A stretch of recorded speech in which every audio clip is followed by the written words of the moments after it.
Мұхтар Шаханов Нарқұм завалы поэмасынан үзінді. Әке күмім. Шомбал жігіт кіріп келді еркелеп. Әке деді ол кірген бойда. Әке деді еркелеп. Жүруші едің маған ылғи өкпелі, кеуші едің мал болмайсың деп мені. Сол сөзіңді сірә қайтып аласың ау шамасы, атышулы Баймағамбет сұлтанның маған берген сыйлығына қарашы. Төрде отырған әкесінің алдына маң-маң басып барды да, алтын жіппен әдіп берген жағасы сұр жіпті тастай салды баласы. «Иә, сөйле», дейді әкесі. «Қандай ерлік көрсеттің? 2 ай бойы қане қайда жоқшы еттің?» Баласы айтты: «Топ бастадық 4 адам Махамбеттің жақына, ықылас төгіп, мақтап, қақып арқаға, қосып алды ортаға. Ол түгелдей мұналымның ақылы еркін жетер, әңгіме ол бір таңға. Қапысызда қармақ салып, Махамбетті алдап соғып, басын кезіп, сыйға тартты сұлтанға. Ой, залымай, жүзі қара залымай, мұнша залым екеніңді қалай келгем танымай. Бұдан өткен зор қасірет болар ма? Бұдан өткен зор қасірет болар ма? Деп әкесі жас енді жанарға. Қабағымды жаба қалды неге мұң? Әкесінің қай сөзіне сенемін? Есімде менің бала көңілде Махамбетті жек көремін дегенім.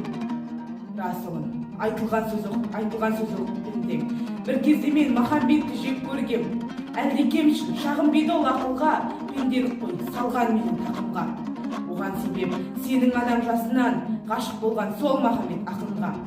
Азаппенен атса да сау таңдарым, қайрағам жоқ қызғаныштың қанжарын. Іштен тынып жүре бердім төзген бол.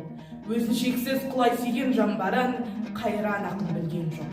Анаң марқұм, ол дегенде от жалындап көзінен, тамсанатын нақ бір бақыт табардай әр сөзінен. Ол ақынға деген іңкәр сезімін көрге бірге ала кетті өзімен. Дейін біздің сормаңдайлы жайықта ерлер аз ғой баралатын байыпқа. Түнке шықтым Махамбет деп батырға, бүкіл қазақ ғашық болса айыппа. Құдіретті шындығынан танбаған, парасатын ізгілікке жалғаған, ақын деген келі аққусанбаған. Ал ендеше аққудатқан пендені қай атаңнан көріп едің оңбаған. Бұл салада сен бірінші адамсың, адам емес ең бірінші адамсың. Ал ел дәстүрін, ер дәстүрін қорлаған, нақ мынадай қасиетсіз оқиға бұрын қазақ топырағында болмаған. Түсінбедім, арманда бейнен ұлым, ертең сені қойып желдің өтіне, ызалы ұрпақ түкіреді бетіңе. Сол қорлықтан құтқарайын сен ұлым, және ол зар оңайлықпен туылмас. Қанымыз бір, жолымыз да шиырлас. Енді сенің кесіріңнен мағанда туған жердің топырағы бұйырмас. Жә, не қайыр, налым елі налыма, сорлы балам туыпсың ау сорыма. Өзің түстің, өзің қазған орыңа.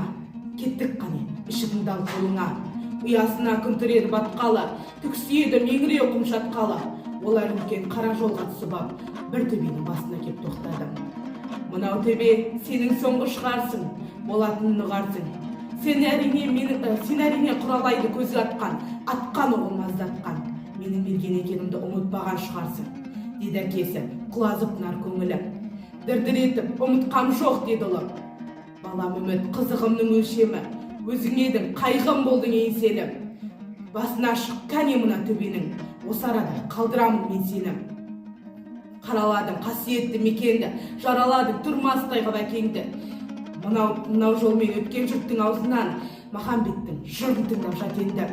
Мүмкін сонда ұғынарсың қатеңді. Кім аяққа басса заңын даланың, ұмытқаны қатал тарих сабағын. Кешір мені, таусылды бар амалым, дала заңы, баба заңы қарағым, деп әкесі қолына алып садақ.